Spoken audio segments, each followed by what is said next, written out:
setahunan ya. Paling 1 jutaan gitu. Hah, 1 jutaan? Iya.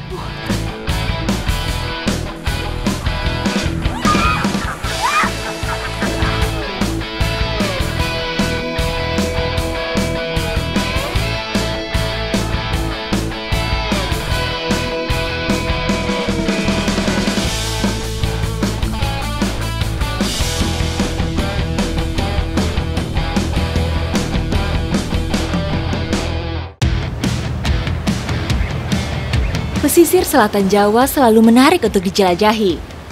Deburan ombak Samudra Hindia menjadi tantangan pembuka petualangan kali ini.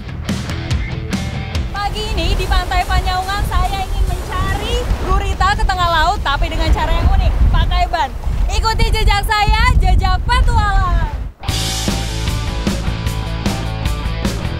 Kapalnya mulai jalan, tapi ombaknya lumayan tinggi. Paling bahaya di sini. Paling bahaya ini, Kang.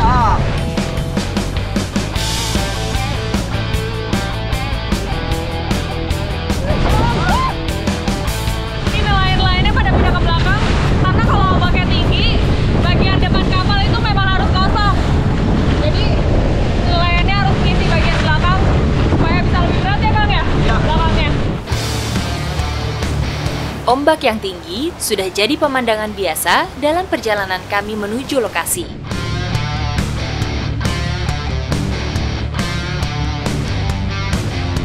Kita sudah sampai di lokasinya, namanya Karangkabua. Kang, saya harus pakai pelampung dulu ya? Iya, ini. Kita pakai pelampung dulu supaya aman. Safety first untuk saya yang baru pertama kali ke lokasi ini. Sekarang bannya udah mau kita turunkan, dan ini dia umpannya. Umpan gurita ini memang warnanya aja udah mencolok banget untuk menarik perhatian gurita, biar kita dapetnya banyak nanti.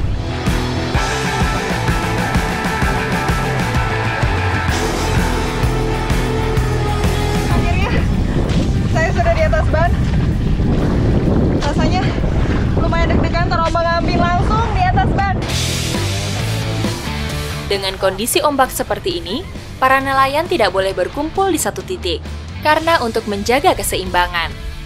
Ban inilah yang membantu mereka untuk mendekati hingga mengelilingi karang tempat bersarangnya gurita. Nggak dapet nih. Kalau saya mancingnya di lokasi yang lebih aman aja deh. Yang deket karang biar si akang-akangnya aja, karena memang lebih ekstrim. Tanpa perlu menunggu lama, gurita pun langsung menyambar umpan. Wah, dapat! Wah! Akhirnya dapat satu. Aduh. Agak geli-geli gitu. Kang, tolong, Kang.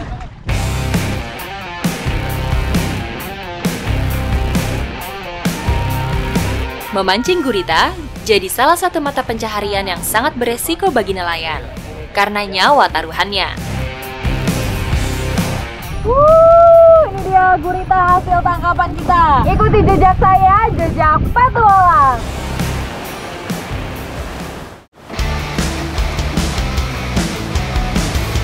Nelayan Pantai Panyaungan punya olahan khas dalam menyajikan hasil laut. Untuk menjaga kesegaran, gurita hasil tangkapan langsung kami olah. Karena daging gurita segar, lebih kenyal dan masih menyimpan kandungan rasa manis. Ini dia gurita hasil tangkapan kita. Jadi memang harus direbus dulu sebelum kita goreng nanti pakai sambal kacang. Untuk menghasilkan daging gurita yang empuk, harus melalui proses perebusan terlebih dulu. Selagi nunggu gurita matang, saya bantu menyiapkan bumbunya. Jadi ini udah berubah warna, bisa langsung kita angkat dulu.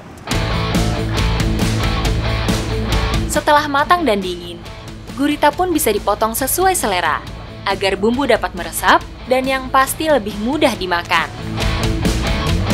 Kunci olahan gurita ini, selain bumbu dasar yang sudah saya buat, adalah bumbu kacang yang jadi ciri khasnya.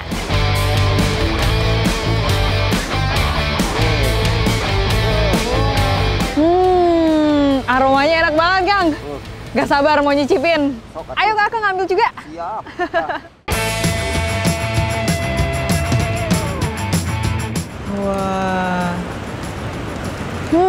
Kumaha, Neng? Enak, kenyal-kenyal.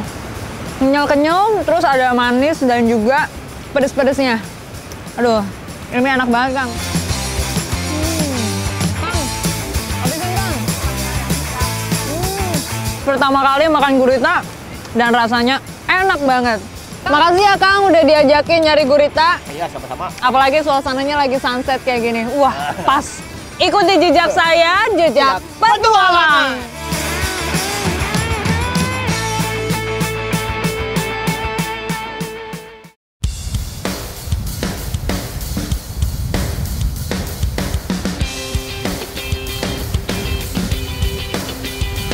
Sungguh anugerah Tuhan yang luar biasa, dapat menikmati pemandangan Samudra Awan dari puncak Gunung Luhur, yang memiliki ketinggian sekitar 1000 meter di atas permukaan laut. Gunung Luhur Citorek terkenal dengan pemandangan yang sangat indah dan pagi ini saya sedang menikmati pemandangan di negeri di atas awan. Ikuti jejak saya, jejak petualang. Pemandangan ini hanya bisa dinikmati saat pagi hari, antara pukul 5 hingga 8 pagi.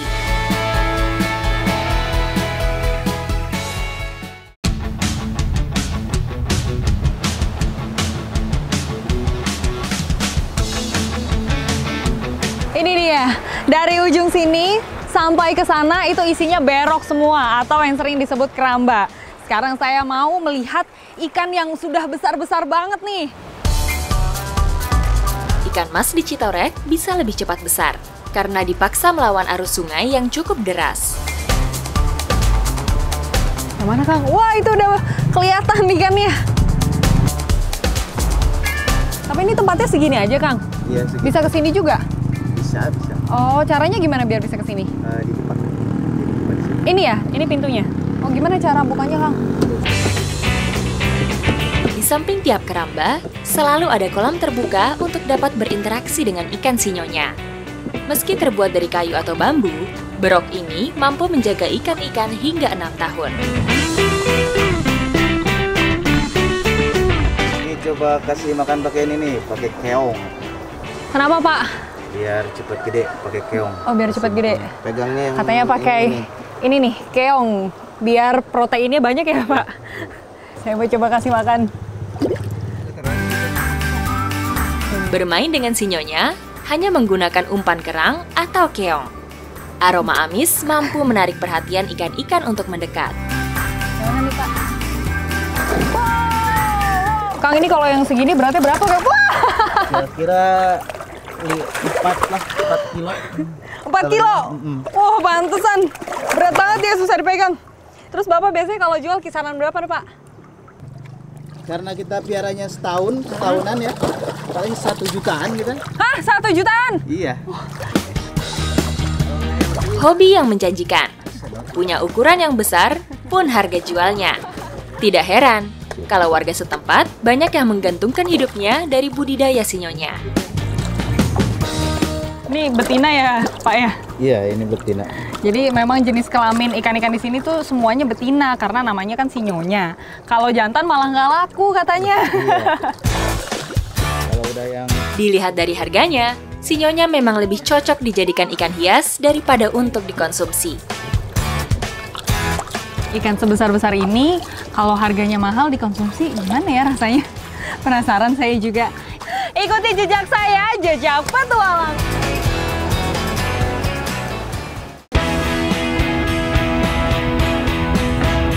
Salah satu olahan ikan mas yang cukup populer di Desa Citorek adalah dengan cara dipepes. Nah, sekarang saya mau cobain ikan khas yang fenomenal di Desa Citorek Kidul ini nih. Tapi saya mau makan yang kecil aja lah, soalnya yang gede-gede takut, Kang, kemahalan. Kalau gitu sekarang kita langsung masak aja nih, Kang. Oke, siap. Siap, ayo. Ikan mas yang berukuran kecil, rasanya jauh lebih nikmat dan gurih. Ditambah dengan rempah-rempah khas serta daun kemangi, menjadikan aroma olahan pepes kali ini semakin mengundang selera makan. Masak ikan tuh emang paling enak kalau dipepes, tapi di sini khasnya pakai jahe supaya rasanya lebih enak katanya. Selain untuk menghilangkan aroma amis ikan, jahe juga berfungsi sebagai penyedap masakan untuk membangkitkan selera makan. Dan ikan udah halus. Oke, tinggal dimasukin ke sini. Wah, jadi rempah-rempahnya kita masukin ke dalam perut ikan supaya bumbunya lebih meresap.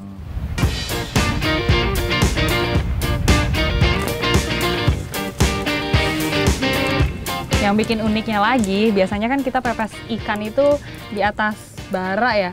Tapi kali ini pepes ikannya ditimbun di pasir, terus atasnya dikasih api lagi. Mantap. Namanya dibubui? Iya. Oh, namanya itu dibubui.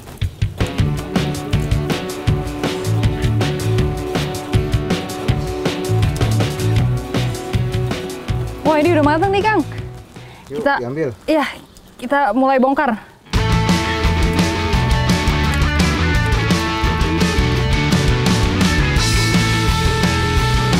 Saya mau langsung cobain. Ini ya, Kang. Aduh, aduh.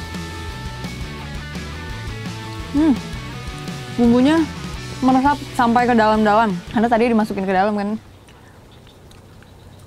Mantap. Mantap. Semua bumbu-bumbunya udah tercampur dengan baik, jadi semua rasanya pas. Cobain, Kang. Tetap harus hati-hati, karena ikan mas dikenal punya cukup banyak duri. Pengolahan dengan cara dipepes membuat daging ikan tetap lembut. Ikan mas khas Citorek ini memang unik banget ya. Mulai dari cara masaknya, bumbu-bumbunya juga pakai jahe yang bikin rasanya tuh pedes-pedes gimana gitu. Ikuti jejak saya, jejak petualang. Makan lagi, Kang. Habisin.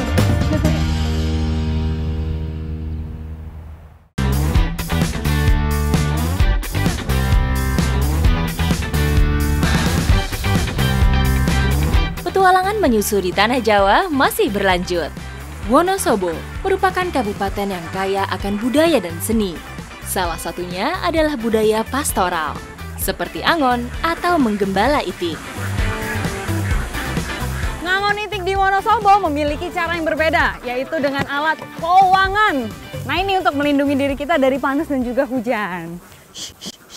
Aduh, ikuti jejak saya, jejak petualang. Kowangan sudah ada sejak zaman Majapahit.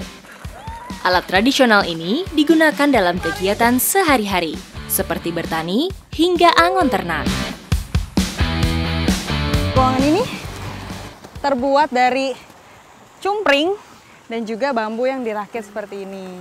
Terus saya tinggal masuk deh kepalanya, jadi aman terlindungi dari hujan dan juga panas. Guna mengisi waktu istirahat, biasanya penggembala akan memainkan musik dari kowangan. Musik yang dimainkan umumnya bertemakan tentang kehidupan para gembala. Oh, jadi di dalamnya ini ada senarnya yang bisa dipetik. Pantesan, seru juga ya.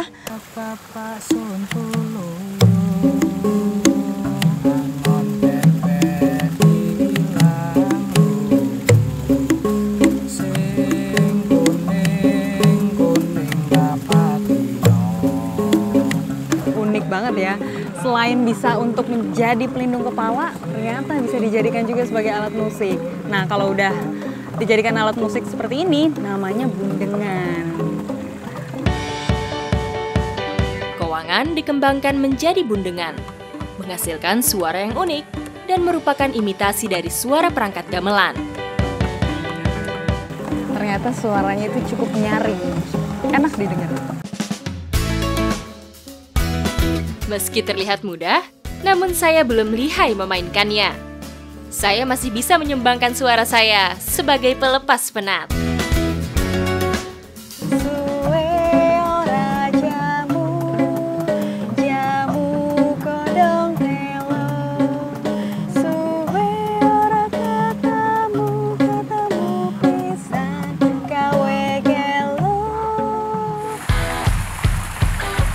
Lelah menggembala itik tak lengkap rasanya jika kami tidak menikmati olahan dari salah satu unggas favorit ini.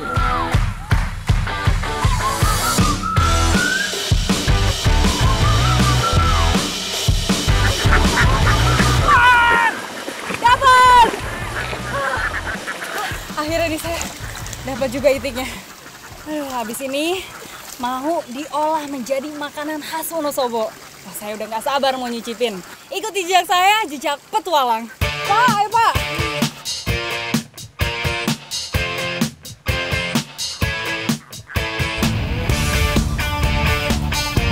Selain panorama bentang alam yang memukau mata, kota berhawa dingin ini juga punya ragam kuliner yang memanjakan lidah.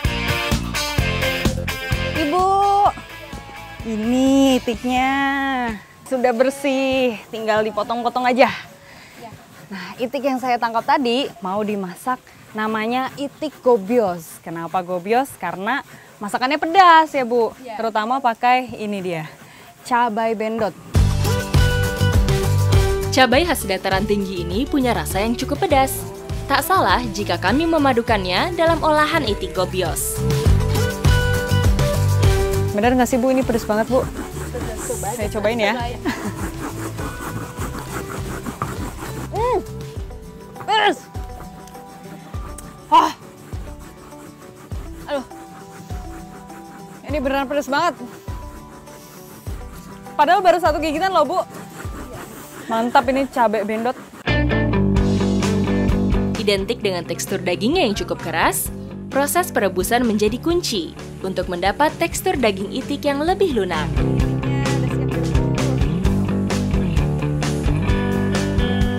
Itiknya harus kita tunggu sampai benar-benar empuk nih, biar nanti pasti makan enak.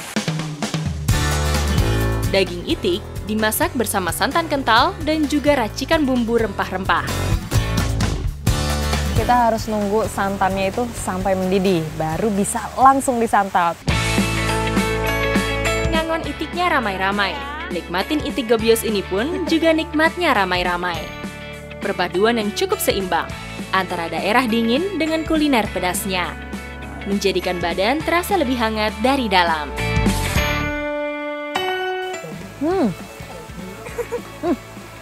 Enak loh Bu, dagingnya udah empuk. Terus bumbunya juga merata, pedesnya juga.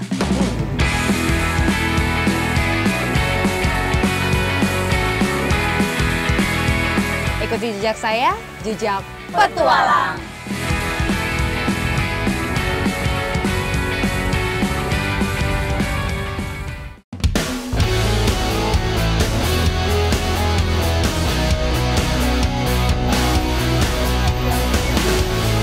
Gunung Kidul, daerah yang berada di sebelah tenggara daerah istimewa Yogyakarta ini, dikenal memiliki beragam makanan yang khas dan dinilai cukup ekstrim oleh sebagian orang. Pada saat musim penghujan seperti ini, biasanya masyarakat Gunung Kidul senang mencari bahan-bahan makanan yang tidak lazim dan menjadi favorit kalau dimakan. Saya jadi penasaran nih. Ikuti jejak saya, jejak petualang.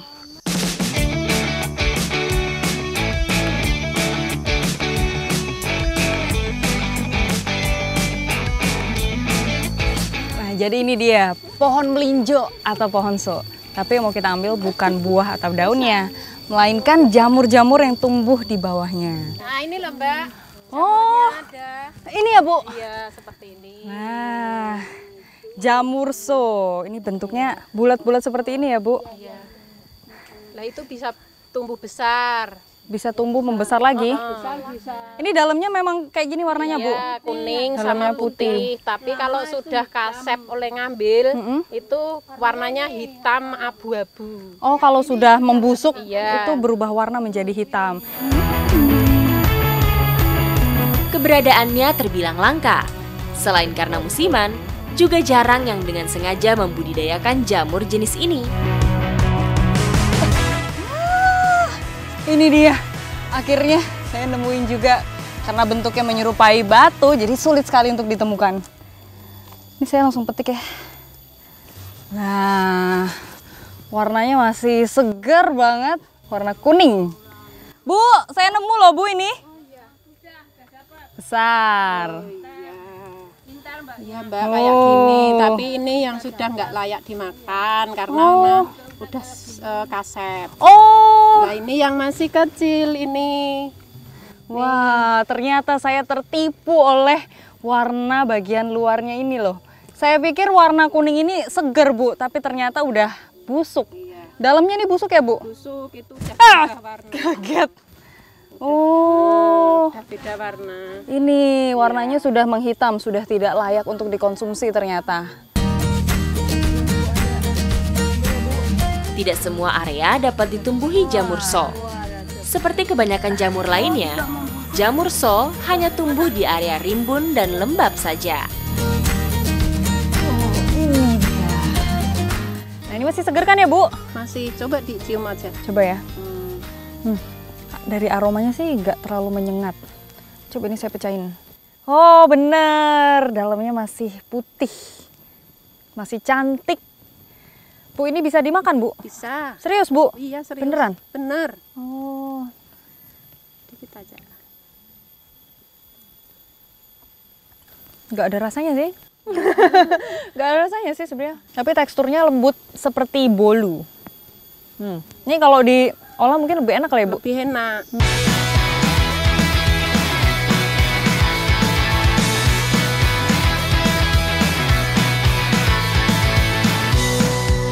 Punya segudang gizi, tidak heran jamur banyak dimanfaatkan sebagai bahan konsumsi.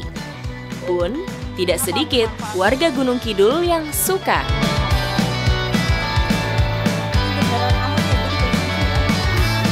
Jamur so ini mau dimasak empes, jadi bahannya cuma pakai garam dan juga bawang putih.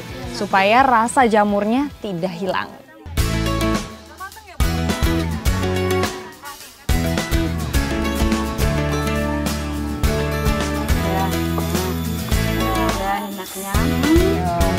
Wah, ini sudah jadi.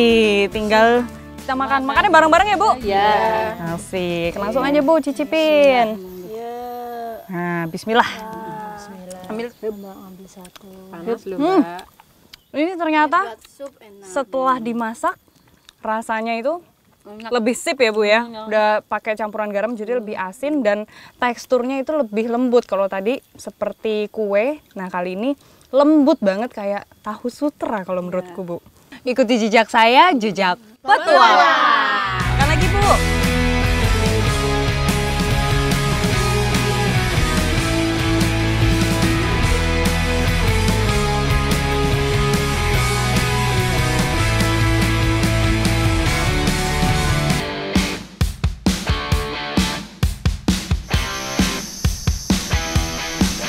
Menelusuri wilayah Gunung Kidul, kita akan disuguhi hamparan hutan dan pegunungan kapur.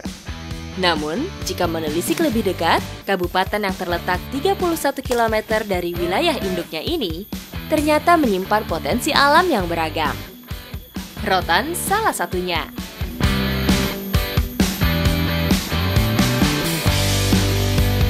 Dan di sini pohon rotan itu sudah sedikit langka, jadi kita harus masuk menelusuri hutan seperti ini dan membuka jalan.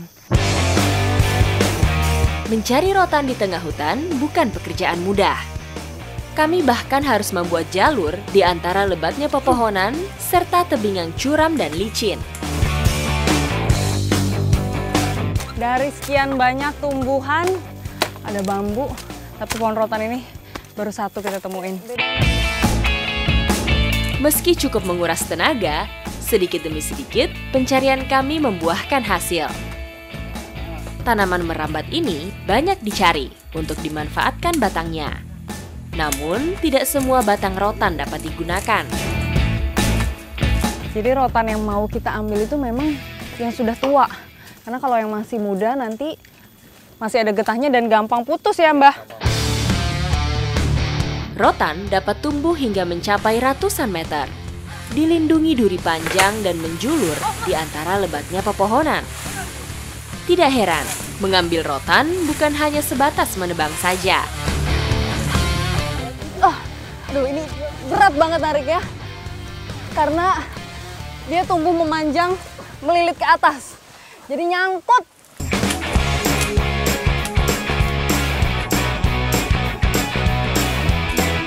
Karena rotannya ini panjang sekali, jadi kita harus membuat gulungan seperti ini supaya bawahnya nanti mudah. Ini udah cukup, Mas? Cukup ya? ini aja udah cukup banyak kita dapetin ya. Jadi kita udah bisa turun nih ya.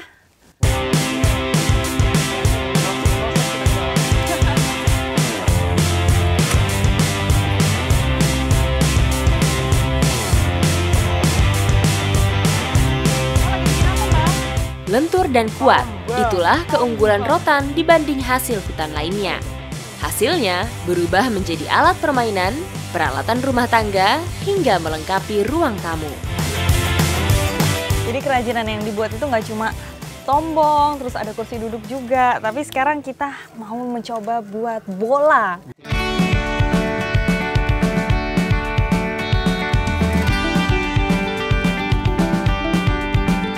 Pantesan aja lama, bentuknya aja rumit kayak gini loh Mbah. Iya. Seharian. Kalau saya pakai buat main boleh Mbah? Boleh. Boleh? Boleh. Ini saya bawa ya Mbah? Ya, asik. Mas kita main bola yuk Mas. Ayo. Ikuti jejak saya, jejak petualang.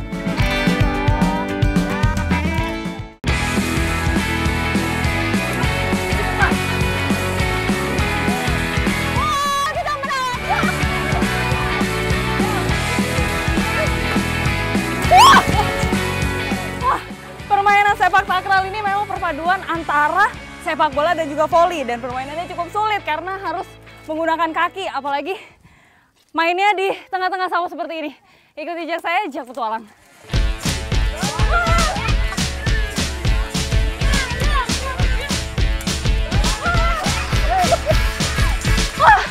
Ini dari tadi kita belum menang-menang karena kita mainnya di lumpur, jadi susah banget untuk ngepasin bola dan juga orang-orangnya.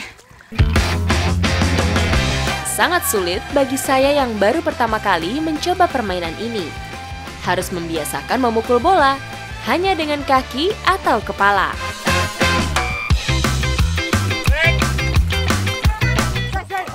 Wow! Wow! Wow, kita menang lagi! Aduh, akhirnya menang juga.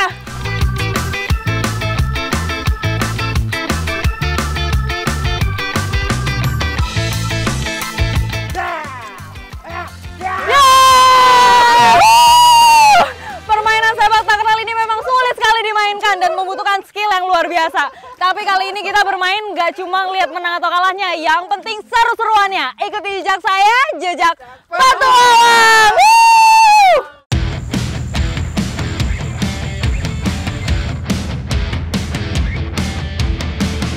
Ini senjata kita nih biar kita terlindungi dari lebah. Ini kita semua lagi berlindung di sini karena bapaknya kena di bagian pelipis mata sama di dagu ya Pak. Iya, dan ini dikasih daun yang baunya menyengat biar bekas lebahnya itu hilang.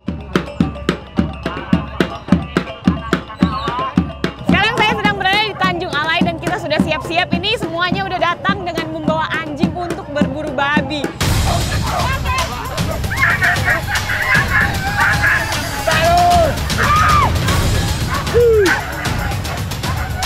Karena memang kita memburu hewan yang bergerak, jadi dia tuh nggak mungkin di satu titik. Nah tadi tuh katanya tanda-tandanya udah di sana nih, tapi kayaknya dia lari lagi.